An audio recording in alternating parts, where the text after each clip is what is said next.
So usual గా ఇప్పుడు ఏంటంటే అందరూ సేవింగ్స్ బదులు ఇన్వెస్ట్ చేస్తున్నారు. ఇప్పుడు అందరూ కూడా సేవింగ్స్ మానేసి మనం చూడండి పెడుతుంది నెలలో 1000 రూపాయలు అంటే మొత్తం మనం పెట్టింది ఎంత అంటే 3,60,000 రూపీస్. ఓకే. మొత్తం 10 ఇయర్స్ లో మనం పెట్టింది మన కాంట్రిబ్యూషన్ ఎంత అంటే 3,60,000 రూపీస్. కానీ మనకు వచ్చింది ఎంత అంటే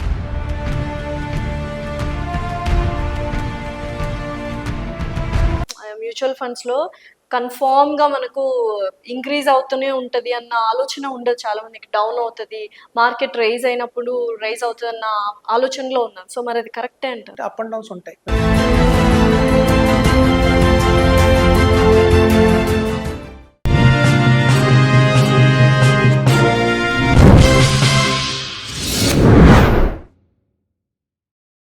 హాయ్, హలో, నమస్తే, welcome to our channel. So ప్రస్తుతం మనతో పాటు స్టూడియోలో ఉన్నారు ఫైనాన్షియల్ అడ్వైజర్ చక్రధర్ గారు. నమస్కారం అండి, ఎలా ఉన్నారు? బాగున్నారు మేడం మీరు?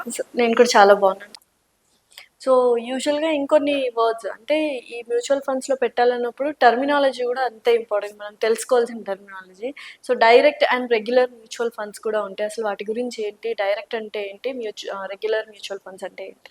చూడండి, ఇప్పుడు డైరెక్ట్ ప్లాన్స్ గురించి డిస్కస్ చేస్తున్నాం. డైరెక్ట్ ప్లాన్స్ లో వచ్చేసి ఇప్పుడు చూడండి డైరెక్ట్ గా మనం వెళ్ళి కొనుక్కోవడమే డైరెక్ట్ ప్లాన్. ఇప్పుడు చూడండి మనకు ఏదైనా కోల్డ్ వచ్చింది అనుకోండి, మెడికల్ షాప్ కి వెళ్తే మనకి 4 టైప్స్ ఆఫ్ మెడిసిన్స్ ఉంటాయి ఫర్ కోల్డ్ కే. సిట్రజిన్ ఉండొచ్చు, కోల్డ్ లాక్ ఉండొచ్చు, కోల్డరిన్ ఉండొచ్చు, అట్లా సైనారెస్ట్ ఉండొచ్చు. మనం షాప్ లో అడుగుతాం, టాబ్లెట్ ఇస్తారు, మనం వేసుకుంటాం. అది డైరెక్ట్ ప్లాన్. కానీ రెగ్యులర్ ప్లాన్ ఏంటంటే ఒక డాక్టర్ కన్సల్ట్ చేయడం రెగ్యులర్ ప్లాన్. చూడు మనకు డాక్టర్ ఏం చేస్తారంటే నోస్ బ్లాక్ ఉందా, లేదా చెస్ట్ లో ఏమైనా ఫ్లమ్ ఉందా, లేకపోతే ఎలర్జీ వల్ల వచ్చిందా, మనకు చాలా క్వశ్చన్స్ అడుగుతారు. ఆ క్వశ్చన్స్ అన్ని అడిగి ఒక ఐడియా వస్తుంది, ఓకే ఈ కోల్డ్ రావడానికి కారణం ఇది, సో వైరస్ వచ్చింది, సో దీనికి ఎట్లాంటి టాబ్లెట్ వేసుకోవాలి అని అట్లా చెప్పేది direct regular plan. So direct రెగ్యులర్కి అదే డిఫరెన్స్ అండి. డైరెక్ట్ ప్లాన్ లో ఏంటంటే మనం సొంతంగా మెడిసిన్ మనం సొంతంగా వేసుకోవటమే, ఇదంటే ఒక డాక్టర్ అడ్వైస్ మీద వేసుకోవటమే రెగ్యులర్ ప్లాన్. సో చాలా మంది కొంచెం NAV ఎక్కువ ఉంటుంది, అంటే రెగ్యులర్ ప్లాన్స్ లో కొంచెం NAV ఎక్కువ ఉంటుంది, ఎందుకంటే అడ్వైజర్ ఫీజు కూడా ఇన్బిల్ట్ గా ఉంది కాబట్టి. సో మనకు తెలియని ఊరికి వెళ్ళాం అనుకోండి, కష్టం. ఒక సపోజ్ ఫర్ ఎగ్జాంపుల్ చెప్తాను, మనం ఏదైనా విలేజ్కి వెళ్ళాము, ఆ విలేజ్ లో మనకి శివాలయం ఎత్తుకోవాలనుకోండి, మనం అడుగుతాం షాప్ లో శివాలయం ఎటువంటి రైట్ వెళ్ళండి, లెఫ్ట్ వెళ్ళండి, రైట్ వెళ్ళండి అంటే మనం రైట్ లెఫ్ట్ వెళ్తాం, వెళ్ళినా కనిపించదు. మళ్ళీ ఇంకొకరు అడుగుతాం, ఏంటి శివాలయం ఏంటంటే మీరు చాలా ముందు వచ్చేసారండి, కనెక్టే ఉంది, మళ్ళీ వెనక్కి పోమంటారు. సో మనకి ఒక 3-4 అవర్స్ మనం తిరుగుతున్న ఊళ్ళో కనుక్కోలేము. అదే ఆ యాక్చువల్ గా మనం 10 రూపీస్ పోతే పోయింది, ఒక ఖర్చు అని ఒక ఆటోలో ఎక్కువ కూర్చున్నాం అనుకోండి, లోకల్ అతను కాబట్టి టక్మని తీసుకెళ్తారు ఒక అరగంటలో. సో మనకి ఏంటంటే ఈ సొంతంగా చాలా మంది ప్రయత్నిస్తారు మ్యూచువల్ ఫండ్స్ లో ఇన్వెస్ట్మెంట్ చేద్దామని. ఒక ఫండ్ లో వేస్తారు మీరు చెప్పినట్టుగానే. Suppose Nippon India growth fund అనుకుందాం, అందులో వేసిన తర్వాత ఏంటంటే రిటర్న్స్ పెద్దగా రావు. మళ్ళీ తప్పు వేసిన కొట్టకు వెళ్తారు, కొట్టకులో కూడా రిటర్న్స్ రావని చెప్పి మళ్ళీ SBIకి వెళ్తారు. ఇట్లా ఉన్న టైం అంతా కూడా ఆ కంపెనీ ఈ కంపెనీ ఆ కంపెనీ తిరుగుతూనే ఉంటారు తప్ప రిటర్న్స్ గెయిన్ చేయరు. సో కాబట్టి ఏంటంటే మనం డైరెక్ట్ ప్లాన్స్ లో చేసుకోకుండా రెగ్యులర్ ప్లాన్స్ లో వెళ్ళాలి. సో ఇలా మీరు ఒకవేళ డైరెక్ట్ మ్యూచువల్ ఫండ్స్ చేయాలి అనుకున్న వాళ్ళకి మినిమం బేసిక్ నాలెడ్జ్ ఏముండాలి అబౌట్ మ్యూచువల్ ఫండ్స్ అంటే ఏమంటారు? బేసిక్ నాలెడ్జ్ అంటే వాళ్ళు చూడండి, అంతా మనకి గూగుల్ వచ్చేసిన తర్వాత మనకి చాలా వెబ్సైట్స్ ఉన్నాయి. మనీ కంట్రోల్ రిస్క్ కానివ్వండి, వాల్యూ రీసెర్చ్ కానివ్వండి, అట్లా చాలా ఆన్లైన్ ప్లాట్ఫామ్స్ వచ్చేస్తాయి. మనం అందులో టాప్ బెస్ట్ 5 కొడితే మనకు లిస్ట్ వస్తుంది. సో అది మనకు కొంచెం హెల్ప్ చేస్తుంది. బట్ అది పర్మనెంట్ సొల్యూషన్ అంటే కాదు, టెంపరీ సొల్యూషనే. అంటే ఆ టైంకి అది నెంబర్ 1 ఉంది. చూడండి సిస్టమ్ బేస్డ్ సాఫ్ట్వేర్ డిజైన్ చేస్తారంటే ఈ ఇయర్ లో 19% వచ్చిందని నెంబర్ 1 గా చూపించండి, 18.5 వచ్చిందని నెంబర్ 2 గా చూపించండి అని సాఫ్ట్వేర్ రాస్తారు. సో రిటర్న్ పారామీటర్ గా తీసుకొని చెప్తుంది బెస్ట్ ఫండ్స్ ఏవి అని. కానీ ఆ రిటర్న్స్ కంపల్సరీగా ఉంటాయని లేదు, ఎవ్రీ 3 months కి 6 months కి మారిపోతూ ఉంటాయి. సో మళ్ళీ 6 months తర్వాత మళ్ళీ అదే గూగుల్లోకి వెళ్ళి టాప్ 5 కొడితే మళ్ళీ ఫండ్స్ వేరే ఫండ్స్ వస్తాయి. సో కాబట్టి ఏంటంటే కొంచెం కష్టమే, ఒక అడ్వైజర్ సహాయం తీసుకుని వెళ్ళాలి. అలా కాదు అంటే ఇండెక్స్ ఫండ్స్ అని ఉంటాయండి. ఇండెక్స్ ఫండ్స్ అంటే ప్లెయిన్ వెనిలా టైప్, అందులో అసలు ఏమి లార్జ్ క్యాప్ అని, మిడ్ క్యాప్ అని, స్మాల్ క్యాప్ అని అట్లా పెద్ద కన్ఫ్యూజన్ ఉండదు. ప్లెయిన్ వెనిలా ఉంటుంది, ఇండెక్స్ ఫండ్స్ అంటారు. అందులో ఇన్వెస్ట్మెంట్ చేసుకుంటే 10 to 12% రిటర్న్ వస్తుంది నామినల్ గా. అంటే better than bank, better than post office, better than RD అని చెప్పచ్చు. పెద్ద రిటర్న్ రాకపోవచ్చు, 18-19% రాకపోవచ్చు, బట్ సింపుల్ గా 10 to 12% అయితే వస్తుంది. సో ఫైనాన్షియల్ అడ్వైజర్ హెల్ప్ అంటే మీలాంటి వాళ్ళ హెల్ప్ తీసుకున్నప్పుడు ఎంత పర్సెంటేజ్ మాక్సిమం మీరు మీ క్లయింట్స్ కి ఇచ్చారు ఇప్పటిదాకా? Depend on the market conditions ఉంటుందండి. మార్కెట్ బుల్ రన్ ఉందా, బేర్ మార్కెట్ ఉందా, అట్లా ఉంటుంది. కాబట్టి మేము యావరేజ్ ఆఫ్ చెప్తాం. యావరేజ్ ఆఫ్ 5 years కి హోల్డ్ చేస్తే 25% రిటర్న్ దాకా ఈజీగా మనం 25% దాకా 25% వచ్చింది. ఓకే. సో ఇంకొకటి పోర్ట్‌ఫోలియో అని కూడా వింటున్నాం. అసలు పోర్ట్‌ఫోలియో బిల్డ్ చేసుకోవాలి. పోర్ట్‌ఫోలియో అంటే ఏంటి మ్యూచువల్ ఫండ్స్‌లో? యాక్చువల్గా చూడండి, ఇక్కడ కంపెనీస్ అనేవి 3గా కేటగిరైజ్ చేశారు. హ్మ్. Small cap companies, mid cap companies, large cap companies అని 3 కేటగిరీస్ ఉంటాయి. ఓకే. ఇప్పుడు చూడండి, మనకి బెస్ట్ ఎగ్జాంపుల్ చెప్తాను. స్మాల్ క్యాప్ కంపెనీస్ ఒక 100 స్టార్ట్ అవుతాయి. హ్మ్.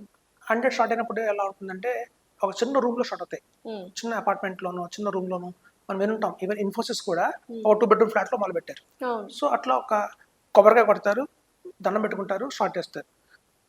కానీ కొబ్బరికాయ కొట్టేవాడు కూడా తెలియదు అది పైకి వెళ్తుందా కిందకి మళ్ళీ వెళ్తుందా అని, వెళ్ళిపోతదా? వెళ్ళిపోతుందా అని. హ్మ్. సో మీరు చూస్తే అవుట్ ఆఫ్ స్మాల్ కేసెస్లో, అవుట్ ఆఫ్ 100 కంపెనీస్లో ఒక 8 ఇయర్స్కి హ్మ్. అందులో కేవలం 40 కంపెనీస్ మాత్రమే మిడ్ క్యాప్ కింద మారుతాయి.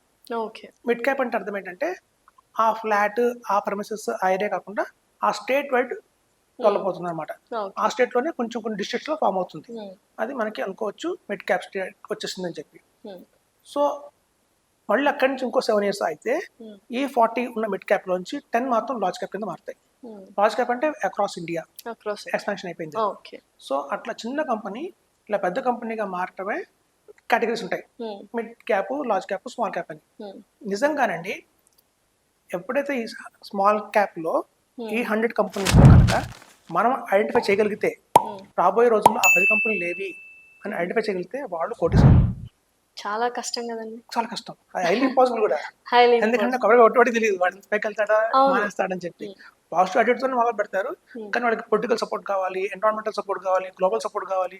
ఇన్ని సపోర్ట్స్ తీసుకొని పైకి వెళ్తారు. హ్మ్. సో కాబట్టి ఏంటంటే చాలా కష్టం అండి. సో మరి ఈ మీరన్నట్టు small cap, mid cap, large cap ఇందులో ఇన్వెస్ట్ చేస్తే బెటర్. ఆబ్వియస్లీ మీరు చెప్పిన దాని ప్రకారం లార్జ్ క్యాప్‌లో ఇన్వెస్ట్ చేస్తే బెటర్ అని అనిపించింది. బట్ ఈ లార్జ్ రెండిట్లో క్యాప్లో ఎవరు ఇన్వెస్ట్ చేయరా మరి? లార్జ్ క్యాప్లో ఏంటంటేనండి రిటర్న్ ఎక్కువ రాదు, హ్మ్. ఎందుకంటే ఆల్రెడీ ఎక్స్పాన్షన్ అయిపోయినాయి కాబట్టి, ఓకే. సాచురేషన్ వచ్చేసింది కాబట్టి హ్మ్. హ్మ్. మీకు 8%, 10% అంతే వస్తాయి. హ్మ్. మీకు కాకపోతే సేఫ్, హ్మ్. 100% సేఫ్. హ్మ్. ఫర్ ఎగ్జాంపుల్ చెప్తాను, లార్జ్ క్యాప్ అంటే ఏంటి. ఇప్పుడు చూడండి, మనం ఉన్న ఇండియా మొత్తంలో కంపెనీస్ రాసుకుంటూ వెళ్తారు. 1, 2, 3, 4, 5, 6 నెంబర్ వేసుకుంటూ వెళ్తారు. హ్మ్. ఫస్ట్ కంపెనీ రిలయన్స్ ఇండస్ట్రీస్ వచ్చింది, హ్మ్. తర్వాత టీసీఎస్ వచ్చింది, హ్మ్. తర్వాత ఇన్ఫోసిస్ వచ్చింది. హ్మ్. అలా నెంబర్ ర్యాంకింగ్ ఇచ్చుకుంటూ వెళ్తారు. ఫస్ట్ 100 ఏవైతే ఉంటాయో వాటిని లార్జ్ క్యాప్ అంటారు. హ్మ్. తర్వాత 101 నుంచి 250 కంపెనీస్ ఏవైతే ఉంటాయో వాటిని మిడ్ క్యాప్ అంటారు. మిడ్ క్యాప్ అంటారు. ఓకే. 251 నుంచి కింద 5000 కంపెనీస్ ఉన్నాయి, అవన్నీ స్మాల్ క్యాపే. ఓకే. అన్ని కంపెనీస్ ఉన్నాయి. ఈ లార్జ్ క్యాప్లో ఉన్న అడ్వాంటేజ్ ఏంటంటే సేఫ్, డిసడ్వాంటేజ్ ఏంటంటే రిటర్న్ రాదు. రిటర్న్ 8%, 9% వస్తుంది అంతే. అంతే. అంతే, సాచురేషన్ అయిపోయింది అది. హ్మ్. ఇంకా ఈ స్మాల్ క్యాప్ కంటే రిస్క్ ఎక్కువ. హ్మ్. వస్తే 30%, హ్మ్. పోతే 0. ఓకే. రిస్క్ ఎక్కువ ఉంటుంది.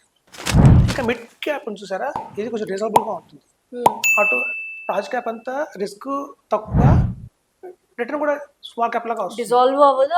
అలా వెళ్తే వెళ్ళొచ్చు కూడా. వెళ్ళొచ్చు కూడా. కానీ వెళ్ళకుండా ఉన్నా కూడా ఓకే. మిడ్‌లో అంటే ఉంది మిడ్ కాబట్టి. క్యాప్ అంటే 101 కంపెనీ నుంచి 250 కంపెనీస్ లోపల మనం ఉంటున్నాం. Okay. So good enough. Hmm. So mid cap is the best option. ఎవరైనా ఓకే. సెలెక్ట్ చేసుకోవటం అంటే mid cap is the best option.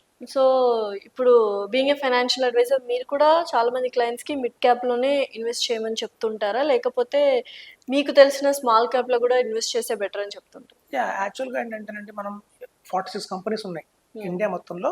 Mutual fund companies as on date 46 ఉన్నాయి. ఇంకా సెబీ దగ్గర పర్మిషన్ కోసం ఇంకో 40 కంపెనీస్ రెడీగా ఉన్నాయి. సో రాబోయే రోజుల్లో మనకు 60 కంపెనీస్ దాకా ఉంటాయి. ఓకే. ఒక్కొక్క కంపెనీలో కూడా 25 ఫండ్స్ ఉంటాయి. హ్మ్. అంటే దగ్గర 1000 ఫండ్స్ ఉన్నాయి. ఇన్ని 1000 ఫండ్స్లో మనం ఫిల్టర్ చేయాలంటే అది హైలీ ఇంపాసిబుల్ పని ఫస్ట్ ఆఫ్ ఆల్. హ్మ్. అయితే మేమేం చేస్తామంటే, కొన్ని పారామీటర్స్ ఉంటాయి. ఆ పారామీటర్స్ తీసుకొని క్వార్టల్ ర్యాంకింగ్ అని, షార్ప్ రేషియో అని, ఆల్ఫా అని, స్టాండర్డ్ డివియేషన్ అని, మీన్ అని, మోడ్ అని, ఇట్లా రకరకాలు ఉంటాయి. సో అవన్నీ అప్లై చేసిన తర్వాత మనకి కొన్ని ఫిల్టర్ అయ్యి కొన్ని ఫండ్స్ వస్తాయి. హ్మ్. సో ఈ ఫండ్స్ ది బెస్ట్ అని చెప్తాం. ఓకే. అయితే ఇక్కడ age of the investor is most important అండి. హ్మ్. ఆ ఇన్వెస్టర్ ఒక ఏజ్, ఆ గోల్కున్న టైము. హ్మ్. ఇప్పుడు ఒక 45 to 50 ఇయర్స్ అతను వచ్చారనుకోండి, హ్మ్. 45 to 50 ఇయర్స్ ఏజ్ అతనికి రిటైర్మెంట్కి ఎక్కువ టైం లేదు, 10 ఇయర్స్ హార్డ్లీ అవును. టైం ఉంది. హ్మ్. సో అట్లాంటి టైంలో మనం డైవర్సిఫికేషన్ ఇవ్వాలి. హ్మ్. అంటే పెట్టుకున్న, సపోజ్ నేను 25,000 రూపీస్ ఎస్ఐపి చేస్తానంటే హ్మ్. ఆ 25,000 రూపీస్ ఎస్ఐపిని మనం 5గా కేటగరైజ్ చేయొచ్చు. ఓకే. ఒకటి లార్జ్ క్యాప్, ఒకటి మిడ్ క్యాప్, ఒకటి స్మాల్ క్యాప్, ఒకటి మల్టీ క్యాప్ అంటారు. మల్టీ క్యాప్ అంటే మల్టీలో ఇన్వెస్ట్ చేస్తారు. ఓకే. ఫ్లెక్సీ క్యాప్ అంటారు. సో ఇట్లా అలా రకరకాల కాంబినేషన్స్తో మనం ఇస్తాం. కేవలం ఒక యంగ్స్టర్ వచ్చారు, అతనికి చాలా టైం ఉంది రిటైర్మెంట్కి, గోల్కి చాలా టైం ఉంది అన్నప్పుడు మనం పూర్తిగా మిడ్ క్యాప్స్ మీద ఇవ్వచ్చు. 3 mid caps, 2 small caps add చేసి పోర్ట్ఫోలియో చేసి ఇవ్వచ్చు. ఓకే. సో అలా పోర్ట్ఫోలియో చేసుకొని ఇది మీరు ఒక ఇస్తారు. బుకే ఆఫ్ ఫ్లవర్స్ లాగానే ఉంటుందండి. హ్మ్. ఎప్పుడు కూడా మొత్తం ఎల్లో ఫ్లవర్స్ బాగుండదు, మొత్తం రెడ్ ఫ్లవర్స్ బాగుండదు, మొత్తం వైట్ ఫ్లవర్స్ సో బాగుండదు. మల్టీ అంటారు. మల్టీ చేస్తేనే బాగుంటుంది కాబట్టి హ్మ్. అట్లాగే మనం అన్నిట్లోనూ మంచి ఒక ప్లస్ ఉంది, ఒక మైనస్ ఉంది కాబట్టి అన్నిట్లోనూ ఒక మర్జ్ చేసి ఇస్తేనే ఇది బెటర్గా ఉంటుంది. సో అది ఎంత దాన్ని చేయాలనేది ఒక ఫైనాన్షియల్ అడ్వైజర్ డిసిషన్ తీసుకుంటాడు. ఓకే అండి. Thank you so much. Thank you అండి.